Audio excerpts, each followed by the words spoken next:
Hi, I'm Mayor Jay Tibshraeny, and welcome to this edition of Chandler Inside and Out. Today, it's my pleasure to have in studio Mia Parrish with Republic Media Services. Republic Media. Mm-hmm. I get that a little confused. That for those out in the audience, it's the Arizona Republic AZ Central. Right. That would be where that came from. Right. Right. And so I guess, Mia, we'll start out because you've had some history in Arizona before you became the publisher. Yes. Back in October, but maybe a little bit about your background, your prior experience in Arizona, and just so the audience could get to know a little bit about you. Sure. So I was here. I worked at the Republic actually in the late 90s and left 15 years ago. I was in the newsroom. Okay. Met my husband in the newsroom. Kind of fun little fact. Yeah. And got married at the Grand Canyon. Awesome. Yeah. So really loved Arizona. Both of us chose to come here and loved the mountains and the desert and missed it when we left. And I was in newsrooms at the San Francisco Chronicle and the Minneapolis Star Tribune. And then I ran the newspaper, the largest newspaper in Boise, Idaho, or in Idaho, in Boise, and then the Kansas City Star. Are those affiliated with the Gannett? Gannett? No, I actually hadn't worked for Gannett since I worked here. Okay. And I spent 13 years with Gannett's the largest newspaper company in the country. It owns USA Today. I worked for the third largest newspaper company for about 13 years before they recruited me here. How was Kansas City? I loved it. It's a great town. I don't miss the snow, I'll be honest. But, it's, you're just really hardworking, earnest people and, nice, great baseball if you like baseball. And, well, they love their sports. They love their baseball and they love their football. They do. They're big fans, but very glad to be back here. So you came back. I know there's been a lot of changes in the last decade. Can you talk a little bit about the changes at the paper and maybe just in general? It's funny because we talk about the paper, but when we call ourselves Republic Media, it really is the largest media company in the state. So we are the largest news gathering force, the largest advertising sales operation, one of the largest distributors of printed products in the Valley. So we distribute pretty much anything you'd get on your doorstep and things that come into the stores. We're also we're the largest advertising mail outfit. So the grocery coupons that you get on Wednesdays, hundreds and hundreds of thousands of them we distribute every week. We also print La Voz, which is Spanish language newspaper. Not everyone knows that we do that. We're one of the largest social media outlets and advertising agencies. So it's an all-encompassing thing with the Arizona Republic, which is 126 years old now. The part that people know the most, I guess, but as a piece of it, 17 community zones. It's a pretty widespread operation. Yeah, that's a pretty deep umbrella. So you've got all those other arms. So you use your printing for other purposes, obviously. We do. To fully utilize that division. We do. So we print the New York Times and the Wall Street Journal and USA Today, obviously, and lots of other smaller publications, and deliver those. We deliver things we don't print, like International Business Daily and some others. So. And we were talking before we started taping a little bit about your affiliation prior to June of last year with Channel 12. Now they're just a tenant in your building because it's a separate company now, just like you're separate. Right. So last June, Gannett spun apart the print and broadcast parts of the operation. So Gannett, the new Gannett, which owns the Republic and other newspapers you may have heard of, like the Minneapolis Star and USA Today, is operated out of McLean. And then Tegna is a new company that has the broadcast operations. Both big operations. They are big operations, yeah. So you're publisher for the Phoenix entity. Tell the audience a little bit about what are your responsibilities other than you're the head person. I know. My mother's always like, "What do you do all day long? You seem really busy. You need to take more of my calls." She's really proud. But she should be. It's nice. She's a mom, but it depends. So I'm essentially a chief executive officer. I'm the president of the company. So I'm the generalist, and the specialists report up through me. I'm primarily focused on our news and advertising and essentially our community and marketing efforts. So driving the business and and Yeah. working the business and working with our readers. And I'm going to talk to you a little bit about Sure. business end versus the newspaper end and that kind of, but in a minute. But right. So, yeah. So it depends. So most days, I'm working with our business leaders and our top executives on strategy and the tactics that we're working out throughout the year. But some days, stuff just happens. There's that too. So, like the different parts of your paper are online, like the editorial folks and the sports folks and the food folks. Do you meet with them and talk about what they're working on? I mean, do they say, hey, here's kind of what's going on in our areas? I do hear that. I have an editor, Nicole Carroll. She's actually a Valley native, essentially went to ASU, and she and I worked together in the newsroom when I was here the last time, so it's pretty great to come back together again. She reports to me. She's the top editor. She's the vice president for news. But yes, I do work with her and with them on news content and coverage, more so on bigger things like the coverage of the Pope's visit. So we'll be strategizing around what that looks like for us as well as for the USA Today network. And we're feeding stories and photos and video for news operations across the country, and actually probably around the world. We have global reach with something like that. Yeah. So as the publisher, I would assume too, when you talk about community, you're probably pretty immersed in the community. And I don't know, like if you're involved with GPEC or you're probably involved with a lot of different organizations. I know the last publisher was involved with the Fiesta Bowl. He was on the board. So you're probably doing the same thing, I would assume. Thank goodness. Yes, I am. I'm involved with GPEC. I'm on the board, and GPL, Greater Phoenix Leadership, and I just recently joined the board of Walter Cronkite School of Journalism and Mass Communication. Yeah. So pretty excited about that. That's important, and I'm on GPEC too, and some different boards. But yeah, that's important for your company to have a presence there. So as you came back, what were some of the biggest changes you saw, just here in Phoenix, for example? Well, it is bigger. I mean, I lived up sort of near the Mayo Clinic at Shea and McDowell's the last time I lived here, and there was no 101, right? I used to take the 51 and then drive all the way across on Shea, and you come back and I'm like, oh, look at all these freeways. It's a lot in 14 and a half years for the valley to have grown, and it was a pretty big valley before. It wasn't a tiny town.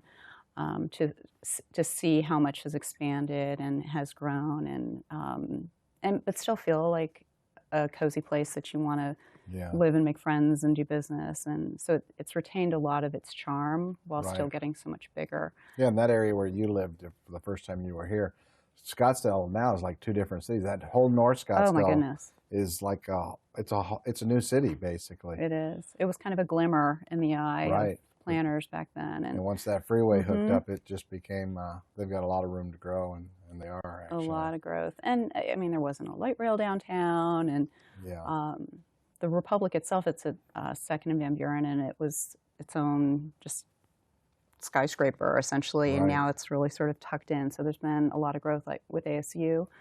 That wasn't there. That's a huge deal downtown. It's a huge deal. The university's being downtown was a huge change. It was just, I would work on a Saturday night, and the guards would walk me out because there was nothing going on, and they were kind of afraid about, it's just lonely. And now there's just kids everywhere, and it's bustling and lots of activity, and that's been great. Yeah, downtown Phoenix has come a long way. Dr. Crow's done a fantastic job, but it's amazing transformation. Really, really, really just remarkable. So big changes at the newspaper from the first time versus now that you want to share? Sure. I've been a publisher about 10 years. So in this time of tremendous transformation, not boring, never boring. And, there are two things going on. There's secular changes and cyclical changes. So you go through a big recession and something economically that everybody's working through and struggling with, and we're a piece of the economy, so and reflective of it. But at the same time, some pretty big secular changes in how people consume news and how they want to pay for it. So while today we reach more people than at pretty much any time in our history, we reach a very, very large portion of the Valley and Arizona. We're the largest news and information source in the state. I'm proud of that. But there's also a lot of growth, as we mentioned, in the state, and a lot of different ways for people to consume and to get their news, and it has accelerated. So for us to be thoughtful and strategic and plan it, I'd say the acceleration of that change, and also really being able to anticipate, because you think, oh, this is the next big thing. It's going to be Twitter, and then lately, oh, yeah, maybe it's not Twitter. It's a pretty, it's a both energizing and humbling kind of work to be in, because more people want to read us. We just have to figure out where they are, how they want to get us, and how we're going to figure out how to pay for it. So journalism's never been more important. And that's part of what you talked about when you were hired, because you talked about how the industry needs to transform and evolve, and how you deal with all that social media and all that. Right. And I think, that's one thing that has and hasn't changed. In our newsroom, we have tremendous journalists. I mean, I'd put them pound for pound against anyone. Our visual journalists, our photographers are spectacular. And so that's what you want at the end of the day, is that talent. And then figuring out how to get them the training and the skills that they need to help mine that and get that to the right people, and to get them the technology, and for us to be forward thinking about it. So, the heart of what we do hasn't changed, right? No. These great, smart people who know and love the community and contribute to the community with the journalism.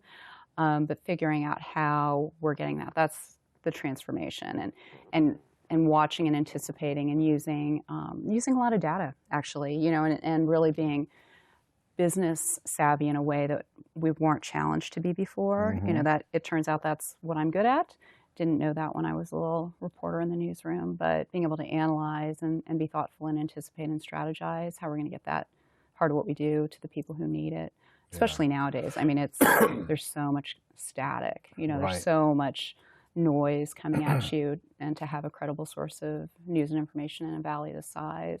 It's critical. It's critical, and I feel it. I mean, that's one of the other things I love about the people I am so fortunate to work with, is they get it. They're mission driven, they love what we do, they're passionate about what we do, so it makes it easier. And even though there is an internet, it is really critical that a paper like yours and a media resource like yours is successful and is out, doing the news, because people need to know what's going on. I mean, part of what you guys do is you're kind of the watchdogs for a lot of stuff, especially this time of year with the legislature in session. Right. That's really the only way people can maybe know what is going on at the legislature. Right. Certainly, for us, like I said, we're a mission-driven business. We hold the powerful accountable. We give voice to the voiceless. We protect a democracy. It sounds sort of like, whoa, but it's as important as that. And we get to have fun along the way, and engage and entertain and enlighten and help empower and point people in good directions to help them make good decisions about their families and where to live and all that. And we take that seriously. It's while we're reporting that news and figuring out how to get it to people, that's the harder part. But the paper, we've had a website. We've had AZ Central for more than 2 decades. It was one of the earliest newspaper websites. It was not new when I got here the last time. So we've been digital for a long time. But what it means to be digital changes over time, and it's accelerating very rapidly in how people consume news on their phone. I actually have 2. It's kind of obnoxious, but people are and we know that are figuring out how to reach people in that way. They're not going to the homepage of the website, or maybe not even to your app. And the social piece of that's really important to us, and figuring out how to engage people and keep people and help inform them with a trusted news source. Something that's actually been vetted by journalists. Yeah, good stuff. I'm going to reintroduce the show, and then I'll be right back at you. I'm Mayor J. Tibshraeny. You're watching Chandler Inside Now today. My guest is MiAis Parrish with Republic Media. Yeah, thanks for being here today. Glad to be here. So we talked about digital versus the print. Like I mentioned to you earlier, I still like my print. I use the online a lot too. They're both really handy and what have you. But I'm sure the trends is going more to the online versus folks that grew up with a newspaper like myself, and that's probably a dying breed, I would assume. Well, you're not dead yet. Thank goodness, right? And you're not old, and nor am I. And I like our printed product. We have the journalism is the thing, right? That's the word, and I actually care if it's on the back of your eyelids or on the wall of your shower. You know, I mean, I just have to figure out how to pay for it if that's where you want it. You know, on your watch or whatever, on my pocketbook. One of the ways we convey it is the newspaper, the printed newspaper itself, and we deliver it for not very much money. And it's, you know, it's this separate produced product, every single day, unique product. We also have digital replicas of that newspaper. So one of the things that people like about it is that experience of the serendipity of turning the page, doing that digitally. Tablets have been a really nice iteration for us. The mobile experience, we have both a mobile web, which is the website shrunk into the mobile space, as well as apps. You know, we have I think 5 or 6 sports apps now, Cardinals and Diamondbacks and Prep Sports, and you know, so we have niche products within those digital products, as well as advertising products that are digital as well. The website is our biggest, you know, azcentral.com is the biggest driver of it, but all of those things are parts and parcel of the work we do. And then about 700,000 social followers. Wow. Yeah. That's a big following. It's a big following, right? Yeah. So and our guys are manning those channels, you know, all different times of day and reaching. Now, would those be paid users of the? Because you get so many free, and then you have to pay. Some of them are. So as a subscriber, so thank you very much for that, and I appreciate it. It's worth every penny. It is. It really is, actually. It's worth every penny. It's a bargain. You have access to those digital assets as well. Yes. And then we do have people who come to us through social, and they may be a one and out. You know, maybe they're whatever, they just want to see a spring training schedule or something like that. And, you know, so we've got some folks who are just coming to us for commodity news. Yeah. By and large, that, you know, depends on how they're accessing us. So a lot of changes, not only in your business, but then like for the folks that work for your paper, the journalists. Right. And there's been a lot of changes for them. What are you seeing there in terms of the journalists, and how's it affecting people that want to maybe move into that career? I started out as a journalist. There aren't very many of us, actually, who are publishers, who were newsroom people. It's unusual. But I'd say one of the things I've seen in the last couple of years is journalists who have a better understanding of the business. Now, that doesn't mean I want journalists who are selling ads or partnering with advertising, but journalists who understand, you know, what is driving our business and what will help us be successful. If they, and understanding that it's okay. I mean, we want to be able to make money so we can actually support the journalism. And I think that partnership has been really important. They also have a lot of access to tools and metrics so they can see what are people reading and engaging with and what they write about. And that can be humbling and energizing again, you know, coming back to that, where you see, you know, I wrote this thing and I spent a lot of time on it, and gosh, nobody read it, and sort of asking yourself, like, was it because of how I wrote it or what I wrote or the headline on it? Because everybody wants more people to read what they do, right? I mean, that's the name of the game, no matter how you're paying for it. And so seeing them really engaged in that, trying to figure that out, that's pretty, I'm really proud of them. So your advice to folks entering the field, I mean, that's some of it is you need to be more than just writing the story. You need to be thinking maybe on the business side, but also what are people wanting to see from an understanding of the business, because that's what will help us be healthy. I don't need them to be me, but I think being, you know, understanding what that looks like. I guess there's some people who would say you need to be a jack of all trades. You have to do video and photo and blog and this and that. And I do think you need to be more multidimensional than in the past, but I will just always need a good, great digger, you know, a fantastic, thoughtful, analytical reporter. And that's going to be more valuable to me at the end of the day than a lot of things. So we'll have both of those, and they don't all look good on camera. You know, that's okay. And speaking of journalists, the Walter Cronkite School puts out some of those journalists. Yes. You guys are doing some partnering with Cronkite School? We do a ton of partnering with them. We do. I mean, they're right around the corner, which is amazing.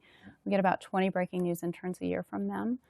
So a lot of the just news you're seeing, traffic and weather and crime, are coming from the journalists that are trained by the Cronkite School, which is one of the best in the country. You have a partnership with them. Absolutely. We partner on events. A lot of our journalists are adjunct professors there. Right. So, yeah. I was watching PBS last night. I'm not sure what I was watching, but then the Cronkite News came on, and that's where they're really training those young journalists in all aspects of the media. This one was a news telecast. There was reporters in the fields and what have you. Right. So they've come a long way, I guess. They've done some pretty amazing things. They have a Borderlands project where they're covering the border, and they sent a team of reporters and editors, as did we, to cover the Pope.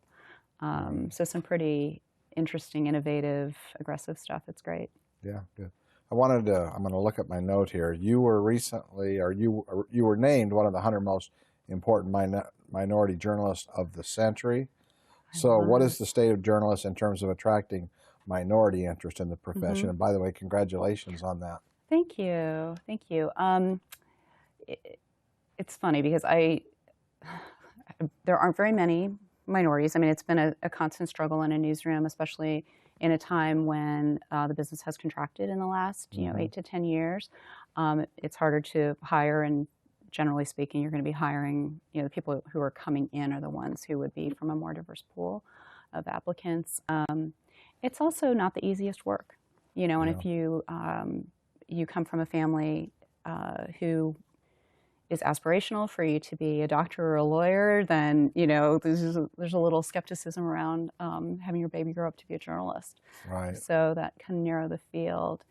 I also do look at journalism and the need for diversity, not just in terms of somebody's race or ethnic background. Our newsrooms really need to be reflective of the communities that we're in, and that can be a difference of opinion or socioeconomic background.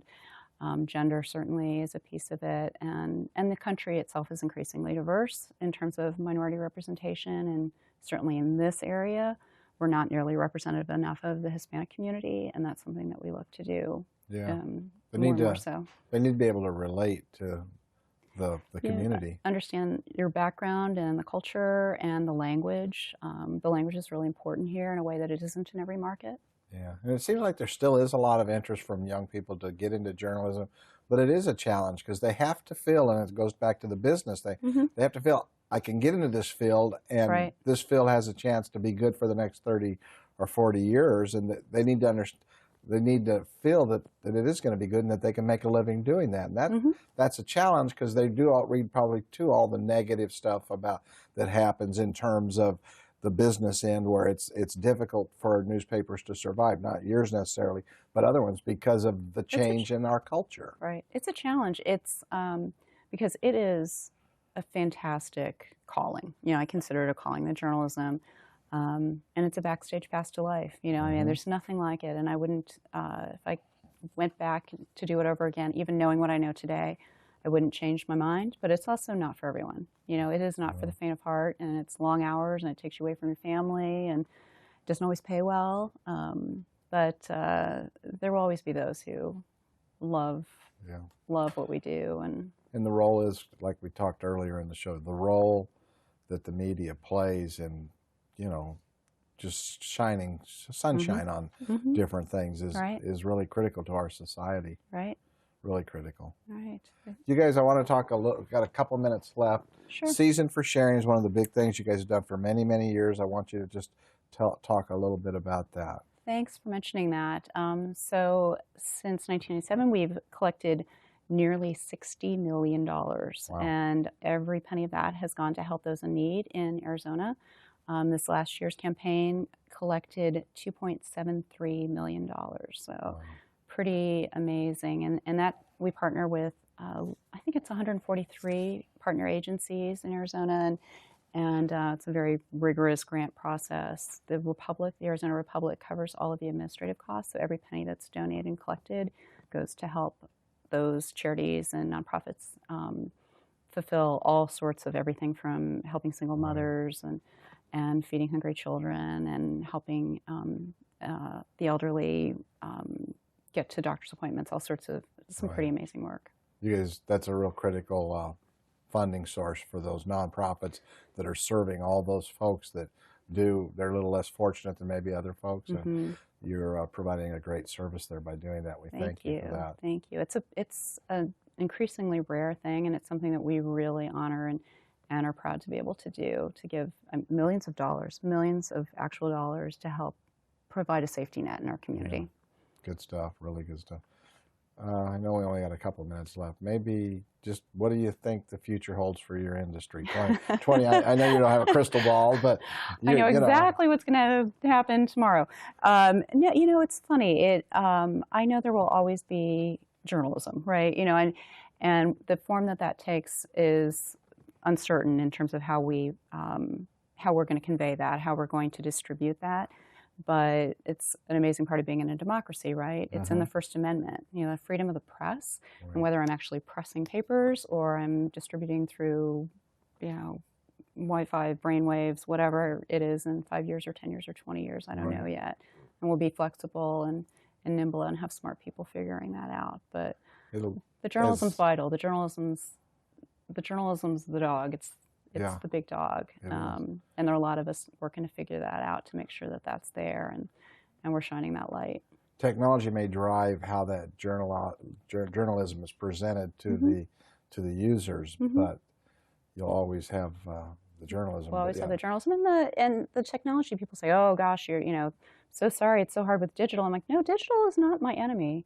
I want more people to see us and read us and to engage with us, and that I think is an amazing part of what we get to do, and to be in this time when we are able to be a part of that. I just have to figure out how to pay for it. It's just a business question. It's business. So that's my job. Yeah. Well, from what I can see, you're doing a good job, and good luck in all that over the next few years. Thanks so much. I appreciate being here, and appreciate spending some time together talking about it. Yep. Thanks for being with us. Thank you. I'm Mayor J. Tibshraeny. You've been watching Chandler Inside and Out today. I appreciate you joining us. Until I see you again, take care and be safe. Thank you.